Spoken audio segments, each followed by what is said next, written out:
In the last few weeks, new and very precise images of the Sun have been arriving from ESA's proba 2 satellite at the Royal Observatory in Belgium. These show that the onboard telescopes SWAP and LIRA are up and running. Since the 1700s, astronomers have been using telescopes to keep track of the Sun's activities. At the Royal Observatory, they're still using the same methods to compare present-day data with the past.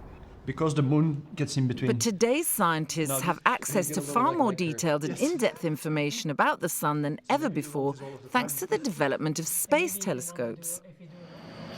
Launched in November 2009, proba 2 is the result of an international collaboration with Belgian industry in the framework of an ESA program to test new spacecraft and instrument technologies.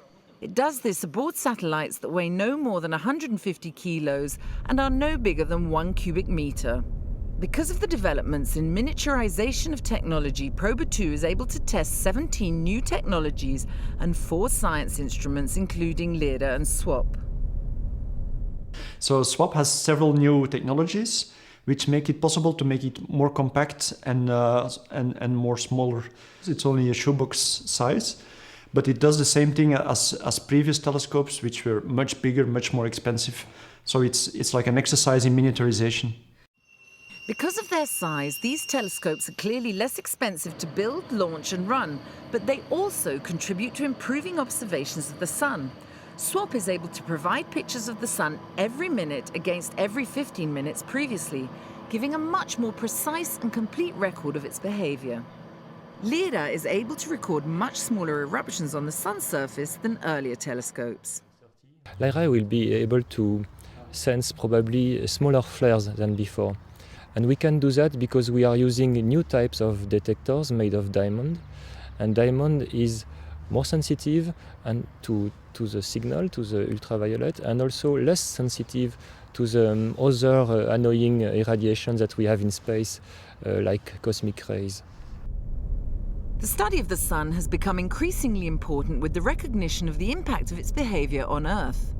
Massive solar eruptions, when directed towards the Earth, can be so powerful that they damage satellites, disrupt radio communications, and have even been known to take out power lines.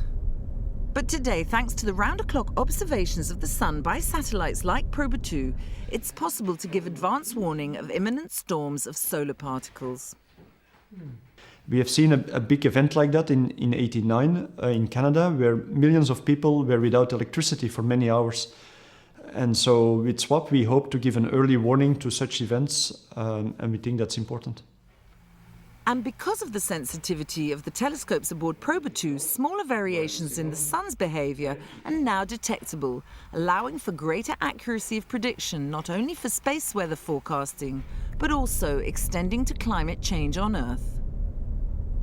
Another thing that LIRA can do is to measure very accurately and very precisely the irradiance from the Sun. This measurement is used in models of the Earth's climate. And this is, for example, driving the ozone concentration, which has a large impact on the climate on Earth. While there are other satellites in space doing the same job, proba's telescopes are doing it more accurately, for less money, and extending the scope of what scientists can achieve. These satellites are so expensive and so big that people want to take no risks at all. So the design of these satellites and these instruments is very conservative, and you're very much limited as a scientist to go beyond what has been done before. While on these small, cheap missions, people actually encourage you to take risks and to try out new technologies. And as a scientist, that is really enjoyable. Another advantage to these small satellites is that scientists' requests for observation can be met very quickly, within 24 or 48 hours maximum, much faster than the delay of weeks or months that's needed for larger satellites. Even with only a couple of weeks of data coming from proba 2, it's already evident that ESA's Orbit Technology Program is paying dividends in terms of the images already appearing on the scientists' screens and in the development of technologies for future ESA missions. And in that case, this difference is put in a separate list.